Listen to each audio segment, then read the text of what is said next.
This is the Big O Show. This is the Big O Show. Oh, yes, sir. Don't forget Caneswear.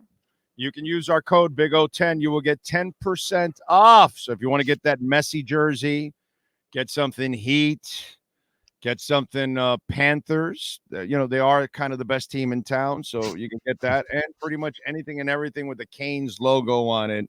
So check it out there at Caneswear. Use our code BIGO10. And if you get over $99, you will get free shipping. So even if you don't live in town and you want to order from outside, free shipping, and use our code BIGO10 when you go over $99. There we go. And Manny, let me tell you, Bitcoin started pumping during Feronis' segment. So all right, I'm gonna try to keep it going for you, brother. Yeah, he's passed the baton on to you. So it's at 66,700 right now. All so by the end of this interview, you need to be at least over 66,800 more, maybe 900, maybe 67,000. Okay, so all right, I'm gonna try to carry my weight here. All right, so let's get it done here. All right, so what's the latest? Obviously, we're working on recruiting in 25. So what's the latest? Yeah, I picked up a commitment last night from a kid who's kind of an underrated prospect, somebody who's sort of coming on late here, an interior offensive lineman who reminds a lot of people of Inez Cooper, who, of course, has been a pretty good steal for Miami. His name is Tekalen Muix. He's out of the Jacksonville area, 6'4", 340 pounds as a high school senior. Big boy. And really hadn't been getting recruited by any of the big-time schools yet. Just a lot of the in-state schools, FAU, UCF, were some of the schools he was looking at. But again, Mario went into Alabama, which of course was Nick Saban territory, and identified Inez Cooper, a guy who was a big-bodied, kind of overweight lineman. Inez Cooper has come here and become a 2-year, going on his 3rd year being a starter on this offensive line. So he obviously knows how to identify offensive linemen. So, a good pickup to get that commitment early in the process. Now you just got to hold on for the next 7 months and make sure the kid signs with you. That's the way it is. If he goes out and has an amazing year, then he gets even more offers and more free trips, and then he gets enticed and all that kind of stuff. So I kind of get it. Hey, I give Mario credit on this. You're right. It's a good point that he can identify a lineman. So he does a good job with that, because you look at Michael Jordan, he couldn't identify a star if it bit him in the ass. And he was maybe the worst talent evaluator, and we're talking about the greatest player to ever play in that sport. You know what I mean? So it's funny, just because you played the game doesn't necessarily mean you're good at eyeing the talent.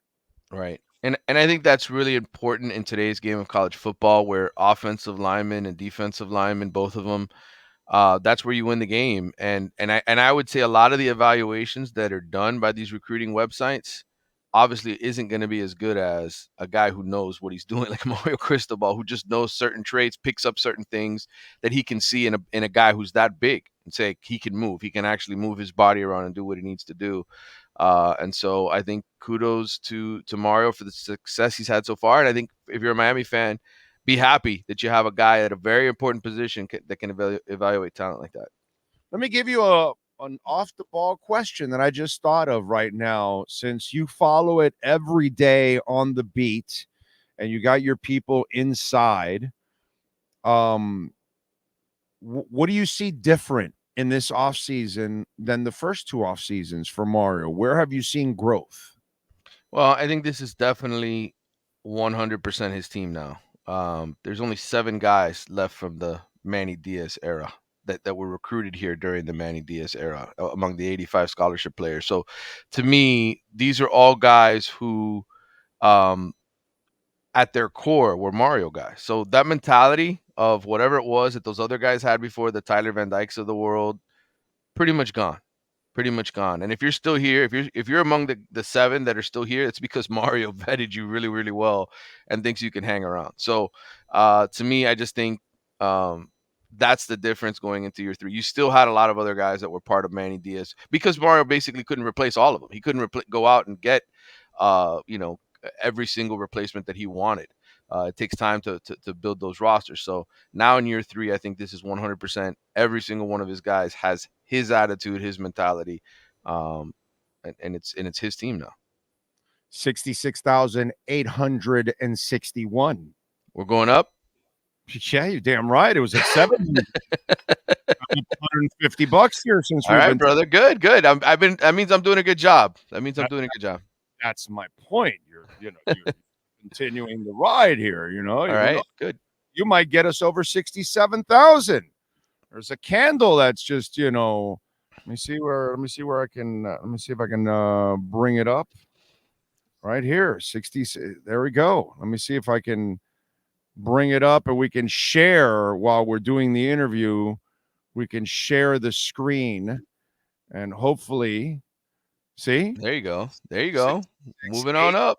9. There we go. Although I just put it and then went to 821. But anyway, so okay, and that's why you want to see progress. Obviously, you want to make sure that the team is headed in the right direction. We haven't seen it yet in the win column, but again, it's great that you brought up this point.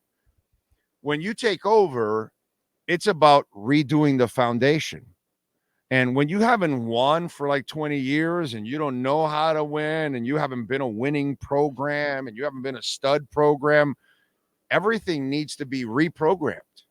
And that's kind of what you're saying, that there's 7 guys left from those kids that you probably couldn't reprogram because they were kind of set in their ways.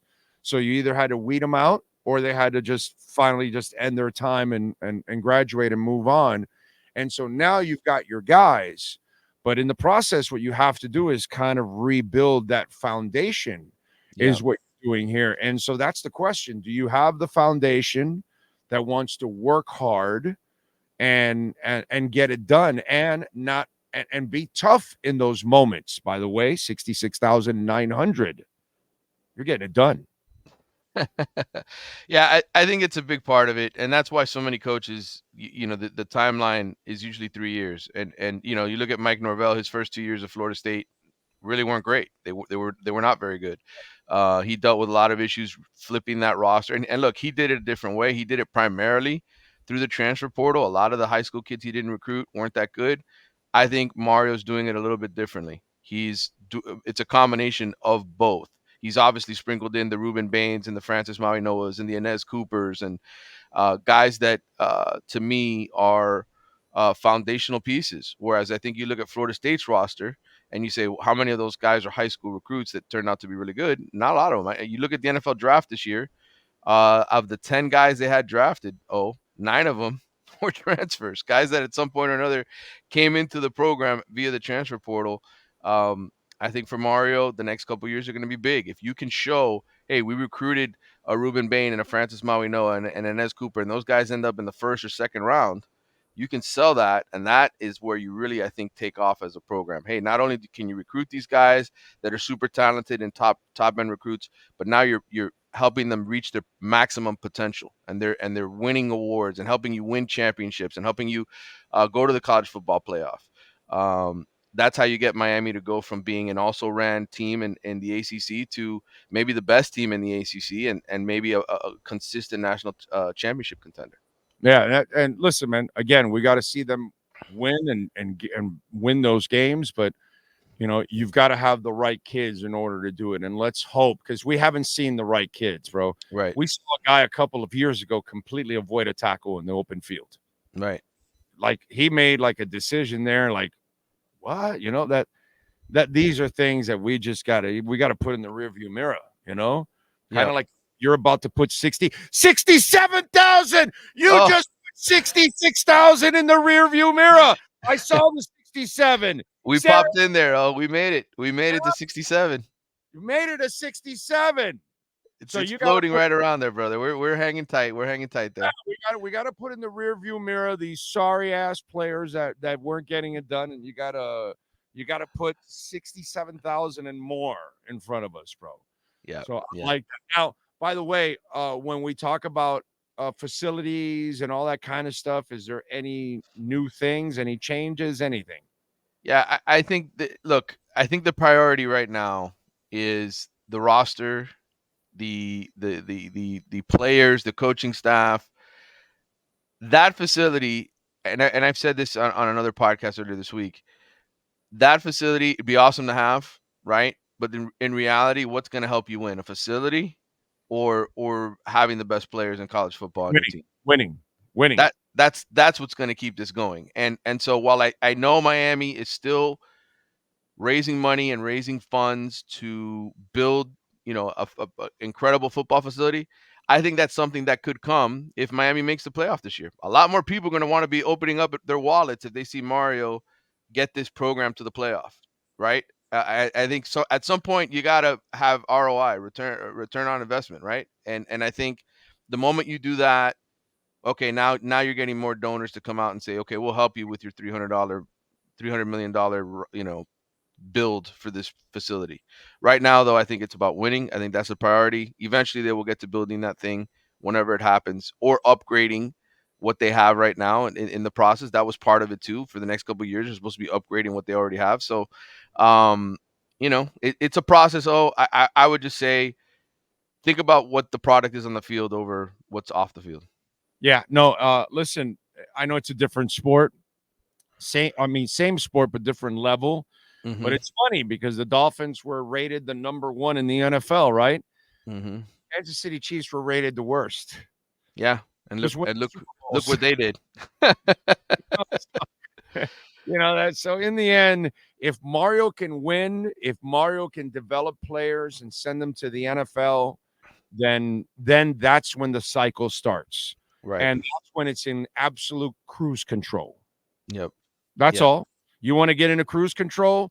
Prove to parents and prove to the kids that you've got a winning program, that you're going to develop players, and that you're going to get them to the highest level. And if all those things are happening and you're in Miami, yep, forget it, bro. The kids flock to you. And that's ultimately what he came here to do. This is not hey, let's have a good run for a couple of years. No, this is put Miami back to where Miami's supposed to be. It's supposed to be permanent, right? It's supposed to be a thing that just goes on for decades, and Miami is back to looking like Miami. He didn't come here to just, have a quick turnaround. This is to change the program forever. And by the way, one more thing, we got a caveat we have to add to this. If something happens where teams do start leaving, you want to be as sexy as possible so people can say, no, dude, let's bring Miami over. They're going to bring people, they're going to bring ratings and all of that. But if you're the same shit you've been the last 20 years, they can say, El Paso, we're good. We don't need you. You know what I mean? Just like we need 67,000.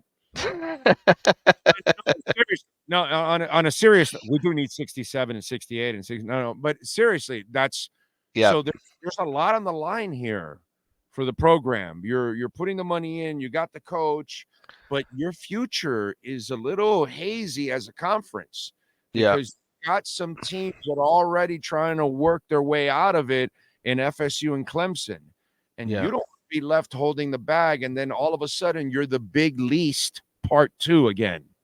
Right. Where it's just you, like the big least. It was just you and nobody else. And you just don't want to do that. So be sexy. So maybe they say, well, wait a minute. No, we got to have. And so now all of a sudden you've got the Big Ten and you've got the SEC maybe both salivating to add you instead of both saying, you're an also-ran. You're nothing. El Paso. Yeah. Absolutely. And that's what you want to be. You want to definitely be the best of the least, if that's the worst case scenario, right? You want to have that opportunity to at least be the best available team that somebody would want to add. But there's so many interesting things going on in college football right now, that I think people down here don't necessarily pay attention to. The whole revenue sharing model that college football is trying to come up with now, so that these athletic departments can just pay the players. How that's going to change things is going to be fascinating to watch. You mentioned, Florida State and Clemson. North Carolina now is a school that's sort of creating waves.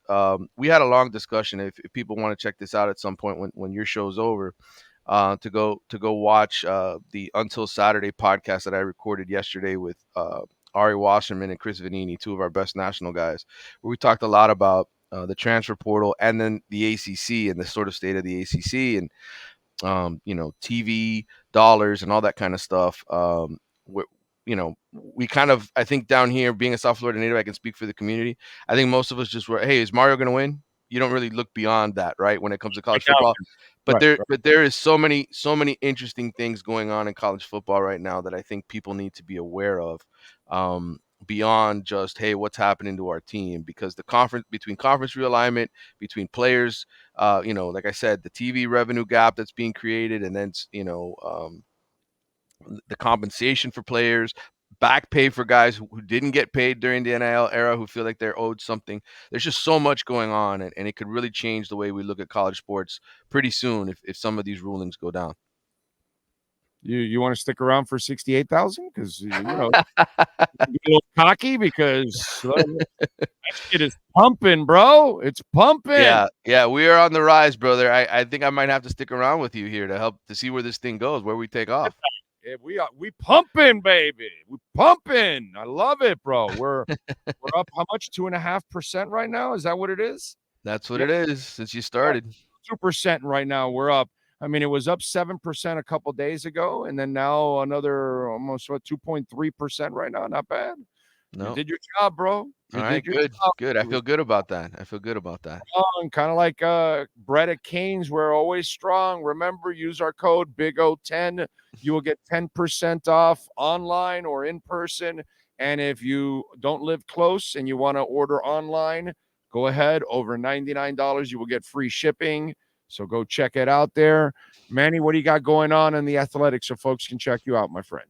Well, we've been putting out a bunch of different stories. We did a whole QB carousel thing for all the Power 4 conferences. It came out earlier this week. There'll be plenty of recruiting coverages previewing all the sort of visit periods that are coming up. I will be handling the ACC, SEC, and a lot of the stuff here in the state of Florida. So we'll keep ourselves busy, man, with recruiting stuff here in the next few weeks.